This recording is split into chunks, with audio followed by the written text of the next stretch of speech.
नमस्कार। साथै प्रदेशको ताजा खबरहरूको सङ्गालो प्रदेश समाचारमा यहाँलाई स्वागत छ। म दृष्टिवाणी धिताल। आउनुहोस् अब प्रदेश समाचार सुरु गरौं। अहिलेसम्मका मुख्य समाचारबाट। मोरङको मदन भण्डारी स्मृति प्रतिष्ठानमा एक कर्मचारीले आत्महत्या गरेपछि विवाद चर्कदै आत्महत्या गर्न बाध्य बनाइएको भन्दै परिवारद्वारा आक्रोश व्यक्त।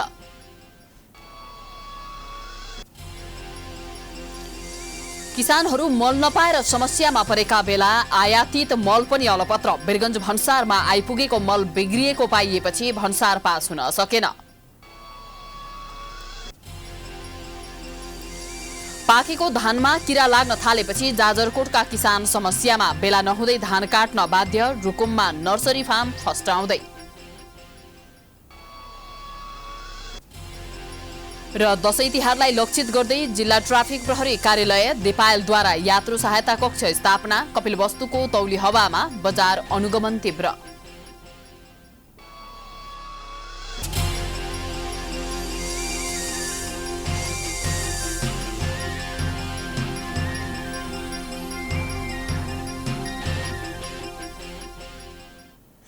आजको प्रदेश समाचार सुरु गरौं। प्रदेश 1 को मोरङ स्थित मदन भण्डारी स्मृति प्रतिष्ठानमा विवाद भएको प्रसंगबाट। मोरङको मदन भण्डारी स्मृति प्रतिष्ठानमा एक कर्मचारीले आत्महत्या गरेको विषयमा विवाद बढ्दै गएको छ। प्रतिष्ठानका माथिल्लो तहका अधिकारीले तल्लो तहका एक कर्मचारीलाई मानसिक तनाव दिएर आत्महत्या गर्न बाध्य बनाइएको आरोप लागेको थियो। पछिल्लो समय आरोपबाट मुक्ति पाउन प्रतिष्ठानले मृतकका परिवारसँग झुटो सम्झौता गरेको अर्को आरोप लागेको छ।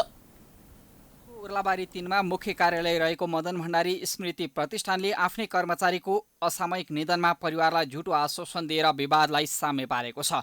प्रतिष्ठान अन्तर्गतको बहुप्राविधिक शिक्षालय दमक 4 ताराबारीमा कार्यरत मुक्तिनाथ दाहालले कक्षा कोठामा आत्महत्या गरेका थिए। परिवारले आत्महत्या रहस्यमय भएको भन्दै शवको दाह संस्कार गर्न नदिने भएपछि तनाव सृजना भएको थियो। परिवारले प्रतिष्ठानका प्रबन्ध निर्देशक विनोद अर्यालले दिएको मानसिक तनावका कारण दाहालले आत्महत्या गरेको आरोप लगाएको छ। मिटिङ हुँदै थियो कार्यालय टाइममा। अब त्यो भन्दा अगाडि चाहिँ उसलाई अब दबाब आएको थियो, तिमीले अब यसो गर उसो गर, यो पैसा कहाँ के छ भनेर चाहिँ उसले चाहिँ नखाएको कुराहरू चाहिँ हिसाब किताब मागेको थियो। अथवा यति पैसा चाहिँ तिमीले त्यहाँ जम्मा गरिराख, कर्मचारी पे गर्नुपर्छ भनेर चाहिँ एउटा एकाउन्टेन्ट अफिसरलाई चाहिँ तपाईँको मेन्टल टर्चर गरेर मिटिङ गर्न लागेको मिटिङको कारणले चाहिँ ऊ ह्याङ गर्नलाई चाहिँ बाध्य गर्यो।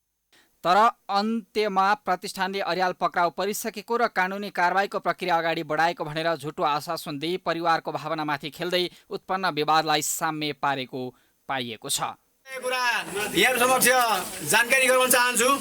ऊ अहिले विराटनगर एसपी कार्यालयमा पक्राउ परेर एसपी कार्यालय भित्र थुनामा रहेको कुरा यहाँहरु बीचमा जानकारी गराउन चाहँदै मैले परिवार, प्रशासन, प्रतिष्ठान, सामाजिक व्यक्तित्व सबै बीचमा भएको एउटा सम्झौतै पत्र भनौँ यहाँ हामीले लिपिबद्ध गरेका छौँ।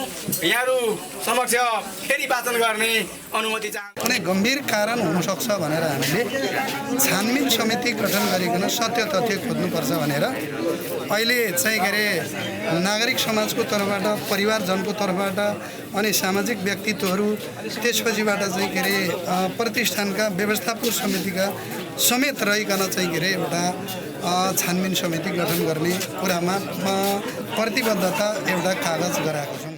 प्रतिष्ठानले दाबी गरे जस्तो आरोपित अर्याल पक्राउनै नपरेको खुलेको छ। अर्याल मोरङ र झापा कहीँ पनि पक्राउ नपरेको प्रहरीले जनाएको छ। प्रतिष्ठानमा कार्यरत दाहाल लेखा तथा प्रशासकीय अधिकृत हुन्। उनको परिवारसँग प्रतिष्ठानले गरेको नौबुद्धि सहमतिमा प्रतिष्ठानका निर्देशक अर्याललाई पक्राउ गरी आवश्यक कानुनी कारबाही गर्ने उल्लेख गरिएको छ। अर्यालले केही दिन अघि लेखा अधिकृत दाहाललाई खाली चेकमा हस्ताक्षर गर्न लगाएर आफैले बोकेपछि उनी थप पीडामा परेको परिवार स्रोतको दाबी छ। श्रद्धाञ्जली दिन दाहालकै घरमा पुगेका प्रतिष्ठानका अध्यक्षलाई स्थानीयको आक्रोशित समूहले हातपात समेत गरेका थिए। परिवारले शव उठाउन नदिएपछि प्रदेश 1 का सामाजिक विकास मन्त्री जीवन घिमिरे, नेकपाका केन्द्र, प्रदेश, जिल्ला स्तरका नेताहरूको बाक्लो उपस्थितिमा समस्याको समाधान खोजिएको थियो। दाहाल 2052 सालदेखि प्रतिष्ठानमा कार्यरत कर्मचारी हुन्। उनको मंगलबार साँझ बक्रा खोलामा अन्त्येष्टि गरिएको थियो। प्राइम टाइम्स टेलिभिजनका लागि मोरङबाट कुमार खड्काको रिपोर्ट। अबको क्रममा प्रदेश 2 वीरगञ्जमा मल अलपत्र परेको सम्बन्धी समाचारको। किसानहरू मल नपाएर समस्यामा धेरै समय रहे। सरकारी निकायले ल्याएको मलको भने सदुपयोग हुन सकेको छैन। वीरगञ्ज भन्सारमा आइपुगेको 47,000 बोरा मल कामै नलाग्ने अवस्थामा थन्किएको छ। साल ट्रेडिङ कम्पनी मार्फत खरिद गरेको मलको भन्सार पास हुन सकेको छैन। नेपाल सरकारले साल ट्रेडिङ कम्पनी मार्फत खरिद गरेको डिएपी मल दोस्रो पटक पनि भिजेको अवस्थामा वीरगञ्ज अलौ ड्राई फुड सुक्खा बन्दरगाह भन्सार कार्यालयमा आइपुगेको छ। 47,000 बोरा मल कामै नलाग्ने अवस्थामा आएपछि पुनः कृषकहरूले मलको आशा गरेर बसेको भए पनि निराश बनेका छन्। तेस्रो मुलुकबाट आएको मल भारतको कोलकाता बन्दरगाह हुँदै गत आइतबार सुक्खा बन्दरगाहमा आइपुगेको हो। मल नपाएर किसान रोइकराई गरिरहेका बेला समय बितेपछि मल त आएको छ तर कामै नलाग्ने। भिजेर बिग्रिएको मल कुनै पनि हालतमा भन्सार जाँचपास नगरिने सुक्खा बन्दरगाह भन्सार कार्यालयका प्रवक्ता जगदीश पूर्वेले बताए। त्यसको रिपोर्ट अहिलेसम्म हामी कहाँ आइपुगेको छैन र नयाँ कन्साइनमेन्ट अब सरले जानकारी गराउँदाखेरि हामीले थाहा पाएको हो अहिले। तर अहिले त्यसको चाहिँ अथेन्टिक चाहिँ डकुमेन्ट हामी कहाँ आइपुगेको छैन र कति भिजेको छ र कति राम्रो छ भने त्यो अहिले यकिन गर्न सकेको छैन। अहिले चाहिँ सर्वे गएर गएछ इन्सुरेन्स कम्पनीले, त्यो सर्वे रिपोर्ट आएको छ।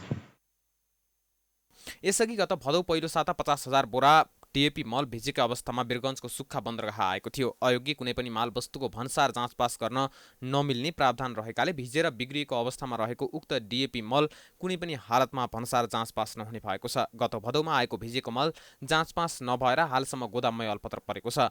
दोस्रो पटक पनि आएको डिएपी मल भिजेर बोराभित्र मल सडेर कालो डल्लो परेको अवस्थामा आएको छ। नेपाल गभर्मेन्टको खाद हो होइन, कुनै व्यक्तिको होइन। त्यो कारणले गर्दाखेरि अब यसको त डिसिजन भने नेपाल गभर्मेन्ट र हामी कहाँ आएपछि रिपोर्ट आएपछि हामीले सरकारलाई चाहिँ सब्मिट गर्ने हो। त्यो रिपोर्ट यति पुगेको आएको भनेर त्यो नआयो अन्जेलसम्मलाई हामीले अहिलेसम्म त केही भन्ने अवस्था छैन। सिङ्गापुरबाट पानीजहाज मार्फत भारतको कोलकाता बन्दरगाहमा ल्याएर राखिएको मल करिब 1 महिना पहिले बङ्गालको खाडीमा आएको अम्फन बाँधीका कारण कोलकाता बन्दरगाहमा नै भिजेको साल ट्रेडिङले जनाएको छ। आपूर्तिकर्ताले सुक्खा बन्दरगाहमा मल आए पनि औपचारिक रूपमा साल ट्रेडिङको ह्यान्ड ओभर नगरेकाले भिज्नु, कम गुणस्तर युक्त हुनु सबै आपूर्तिकर्ताले जिम्मा भएको साल ट्रेडिङ कर्पोरेसन वीरगञ्जले जनाएको छ। अहिले आवश्यक रहेको युरिया मल भने अझै आउन सकेको छैन। किसानलाई युरिया मल आपूर्ति गर्नुको साटो साल ट्रेडिङ कम्पनी लिमिटेडले काम नलाग्ने डिएपी मल आयात गरेको छ। प्राइम टाइम्स टेलिभिजनका लागि वीरगञ्जबाट आरोहण शाहको रिपोर्ट। प्रदेश समाचारमा पालो भएको छ विश्रामको।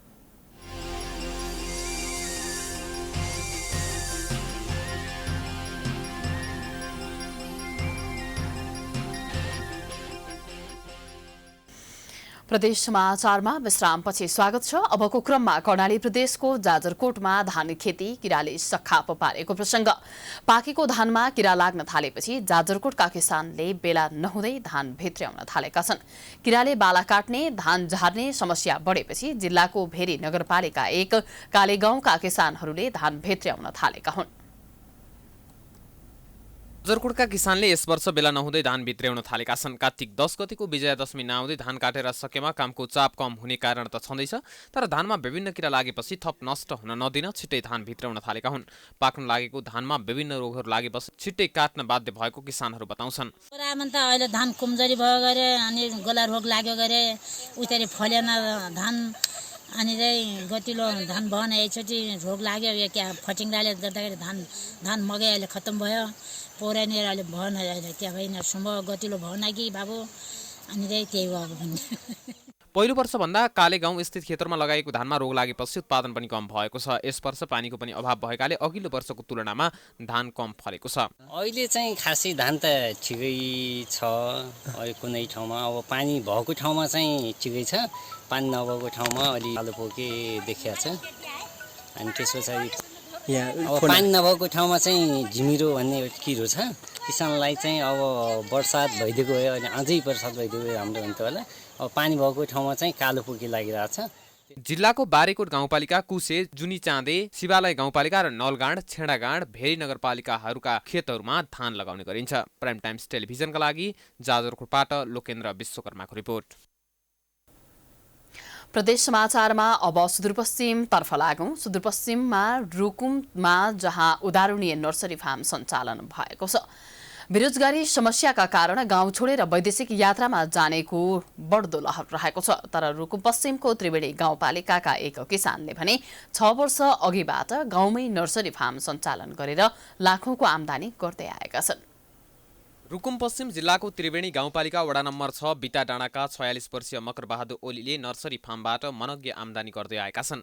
मनशान्ति बहुउद्देश्य फलफूल तथा जडीबुटी नर्सरी फार्म सञ्चालन गर्नुभएका ओलीले विभिन्न फलफूल तथा गैर काष्ठजन्य बोट बिरुवा बिक्रीबाटै मनग्य आम्दानी गरेका हुन्। स्वदेशकै माटोमा सुन फलाउन सकिन्छ भन्ने उद्देश्यले नर्सरी खेती गरेका ओलीले नर्सरीमै उत्पादन गरिएका बिरुवा र घरमा पालिएका गाई तथा भैँसीको दुध बिक्रीबाटै वार्षिक 20 लाखसम्मको आम्दानी हुने गरेको बताए। यो बर्खेर हिउँदे बिरुवा गरिन मैले चाहिँ 18 लाख बराबरको त्यो बिरुवा मात्रै अब बेचेको छु। त्यसमा अरू दुधहरू यानतान जोडेर चाहिँ मेरो 20 लाख समथिङ पुग्छ।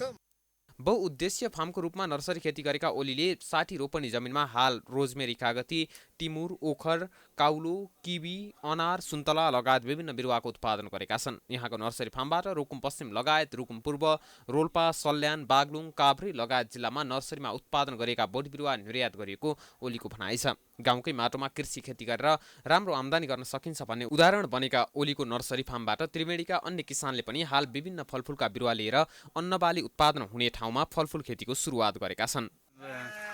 275 जति बिरुवा छ। यो 13.5 रोपनीमा रहेको छ। यसमा यो बारी अनि उता माथितिर पनि छ। करिब 13.5 रोपनीमा लगाएको। यो चाहिँ करिब अब माघमा चाहिँ 2 वर्ष हुन्छ। यहाँको मनशान्ति बहुउद्देश्य फलफूल तथा जडीबुटी नर्सरी फार्मले गत वर्षको पुसदेखि यसपटकको असारसम्म 1,20,000 बिरुवा बिक्री गरेको छ। फार्म सञ्चालक ओलीका अनुसार अझै पनि आगामी वर्षका लागि रोजमेरी, किवी, कागती, टिमुर लगायत 1 लाख बढी बिरुवा नर्सरी फार्ममा रहेका छन्। प्राइम टाइम्स टेलिभिजनका लागि रुकुम पश्चिमबाट भरत चन्दको रिपोर्ट। फेरि पनि प्रदेश समाचारमा पालो भएको छ विश्रामको।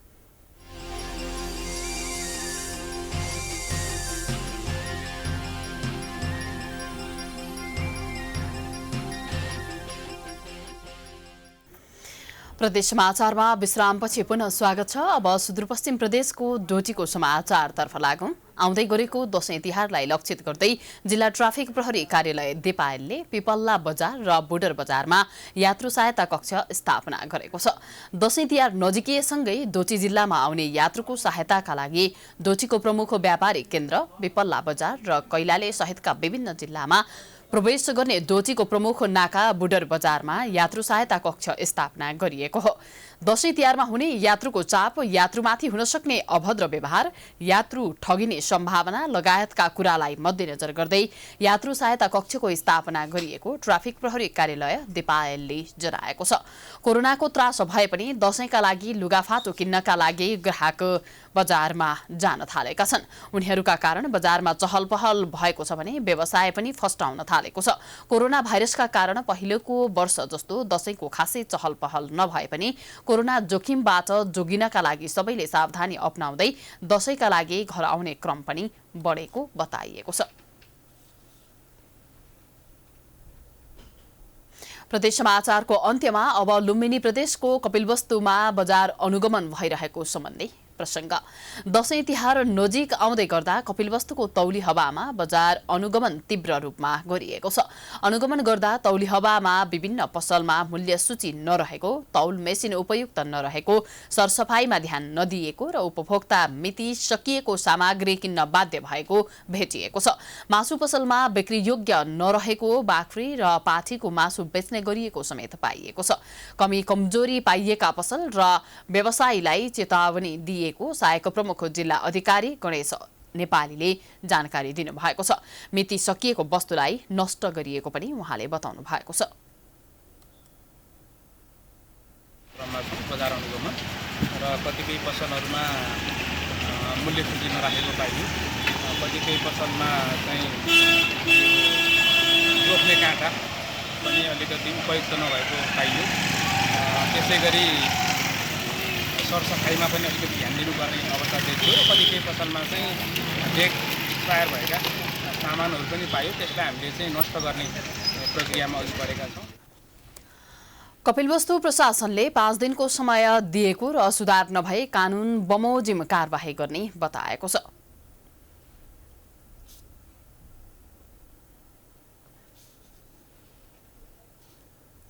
यो सँगै हामी समाचारको अन्त्यमा आइपुगेका छौं। जाँदा जाँदै प्रमुख समाचार पुरा एकपटक। मोरङको मदन भण्डारी स्मृति प्रतिष्ठानमा एक कर्मचारीले आत्महत्या गरेपछि विवाद चर्किँदै आत्महत्या गर्न बाध्य बनाइएको भन्दै परिवारद्वारा आक्रोश व्यक्त। किसानहरू मल नपाएर समस्यामा परेका बेला आयातित मल पनि अलपत्र। वीरगञ्ज भन्सारमा आइपुगेको मल बिग्रिएको पाइएपछि भन्सार पास हुन सकेन।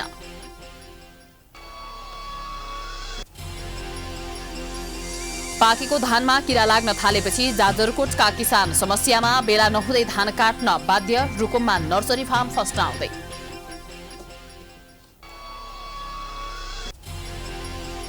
र दशैं तिहारलाई लक्षित गर्दै जिल्ला ट्राफिक प्रहरी कार्यालय दिपायलद्वारा यात्रु सहायता कक्ष स्थापना।